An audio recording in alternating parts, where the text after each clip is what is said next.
Hello and welcome to Spectrum TV News, a recap of major stories within the week. I am Francis Oyima, Edit, coming to you live from Uyo, the capital city of Akwa Ibom State. Let's take a look at the headlines. President Tinubu traveled to UNGA 78 with 6 governors, 7 ministers.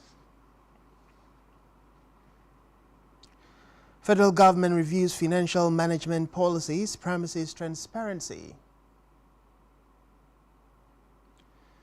Plus, Ukraine troops capture eastern village near Bakhmut.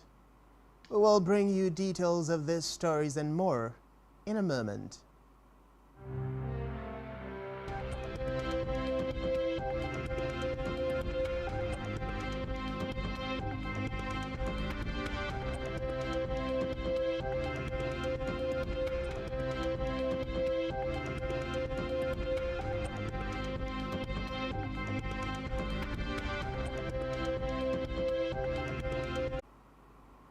Elsewhere, the Fed's 63rd Independence Day celebration.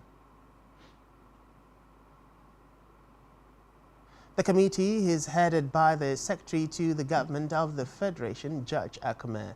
A member of the committee include Minister of Information and Culture, Minister of Interior, Minister of Finance and Coordinating Minister of the Economy, Minister of Foreign Affairs, Minister of the FCT, National Security Advisor, Inspector General of Police, Director General of the Department of State Services, and Commander of the Guards Brigade, among others. Akume noted that the committee was constituted to plan, organize, and execute all approved activities befitting Nigeria's 63rd Independence Anniversary celebration on October 1st, 2023. The SGF said the celebration from the colonial masters as well as showcase government achievements in dealing with myriads of challenges in social and economic sectors confronting the nation.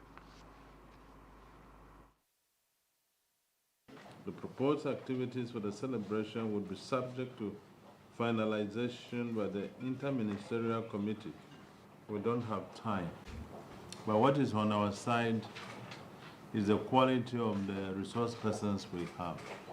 I believe that given our resource base, as qualitative as it is, we should be able to achieve our set goals.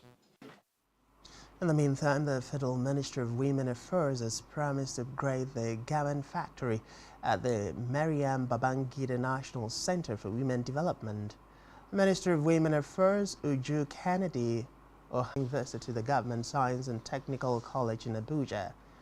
Kennedy Ohaneye said that the upgrade was part of youths and children. According to her, the upgrading of the garment factory is in pursuance of her sustained traction in vocational training. She said her visit to the school was also to assess the electrical, furniture, computer craft studies and vehicle mechanics sections at the government and identify areas of collaboration with the school management. In another development, the Accountant General of the Federation, Dr. Oluwatoyin Madin, has said that the financial management policies of the country are under review.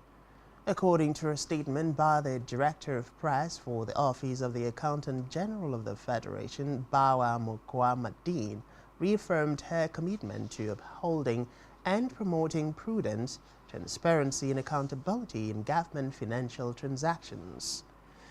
The statement added that the AGF will take requisite steps to permanently resolve observed and potential threats to the efficient and continuous implementation of all the financial management reforms initiative of the federal government.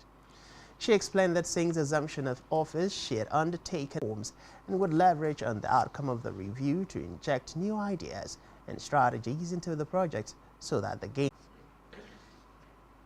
community of West African states has said illicit and counterfeit medical products, OCWART, from China and India are taking over the drug markets in Nigeria, Ghana, Benin Republic, Togo, Guinea, and other countries in the sub-region. The OCWART in a study observed that the illegal drugs were often shipped from Guangzhou, intimating that the illicit market makes up to 80% of medical products in Burkina Faso and Guinea. The ECOWAS report also estimated that smuggled medical products make up between 20% and 60% of the formal market across the region. On judicial matters, the Supreme Court has dismissed the appeal filed by the All Progressives Congress APC and its candidate in the last governorship election in Enugu State, Uche Naji, challenging the return of Peter Mba of the People's Democratic Party (PDP) as winner of the election. A 5-member panel of the Apex Court held in a judgment within the course of the week that the legal team of the APC and Naji failed to convince the court with concrete reason why the appellant's incompetent brief should be allowed. In the lead judgment, Justice Tinjani Abubakar held that since the appellant's brief was found to be invalid, the invalidity also affected the appeal in respect. He proceeded to dismiss the brief and appealed filed by the appellant. Away from that, the Minister of the Federal Capital Territory, FCT, Nyesom Wike, says the FCT administration will partner with the Nasarawa State Government development of rail line, and Sulev Nasarawa visited him in his office in Abuja. Acknowledging the closeness of the Nasarawa State to the FCT, the minister stressed the need for working in synergy for the development of the two entities. He said that the FCTA would open discussion with the Nasarawa State Government on the development of the metro rail line from Apo to Kefi and the completion of the road network from Abacha Barracks to Control. NAFDAC says it has arrested a syndicate who specializes in importing banned Crusader soaps containing mercury into the country. Director General NAFDAC, Professor Mojisola Deye, who disclosed these to newsmen in Lagos, said that customs documents to import the product into the country. According to Adeyeye, the importation of the soap into the country will because it contains mercury. Still in held, members of the Pharmaceutical Manufacturers Group of the Manufacturers Association of Nigeria (MAN) have called on the federal government to reduce inflation and put prices of essential drugs under control to ensure that medicines are available for those in need of them. They noted that the high inflation rate is the biggest problem facing the pharmaceutical industry in Nigeria and by extension all the business.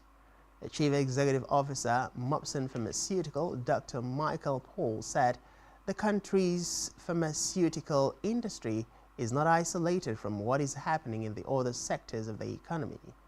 The local manufacturer noted that the price of goods has increased, including raw materials, fuel, and diesel, yet people's purchasing power has not changed, adding that it is also affecting their response to medications.